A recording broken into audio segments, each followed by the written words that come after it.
இந்த mount road கிட்ட ஒரு பன் பட்டர் ஜாம் ஷாப் இருக்குது. ஸோ பிலால் ஷாப்புன்னு சொல்லிட்டு நல்லாவே இருக்காது அந்த பன் பட்டர் ஜாம், வாயில் கூட வைக்க முடியாதுங்க, கண்டிப்பாக நான் சொல்கிறேன்.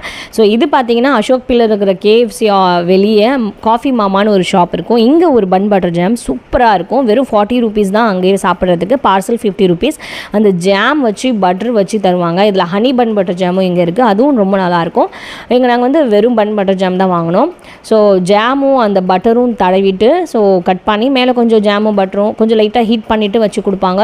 ரொம்ப ஃப்ரெஷ்ஷாக இருக்கும். கண்டிப்பாக அசோக் பில்லர் பக்கம் நீங்கள் வரீங்க அப்படின்னா மறக்காமல் இந்த பன் பட்டர் ஜாமை ட்ரை பண்ணுங்கள். அந்த பிலால் ஷாப்பில் போயிட்டு நீங்கள் ட்ரை பண்ணியிருந்து மனசு உடஞ்சி போயிருந்தீங்கன்னா கண்டிப்பாக உங்கள் மனசுக்கு ஆறுதலாக இருக்கும். ஏன்னா அவ்வளோ ருசியாக இருந்தது இந்த பன் பட்டர் ஜாம். கண்டிப்பாக மிஸ் பண்ணாமல் ட்ரை பண்ணுங்கள். நாங்கள் பார்த்தீங்கன்னா அவனுக்கு 2 பீஸ் கொடுத்துட்டு மச்சம் 2 பீஸை பின்னாடி போய் நின்று ஒளிஞ்சு மாற்றி சாப்பிட்டுட்டு இருந்தோம். ஸோ பிடிச்சிருந்துன்னா இந்த வீடியோ லைக் பண்ணுங்கள். தேங்க்யூ.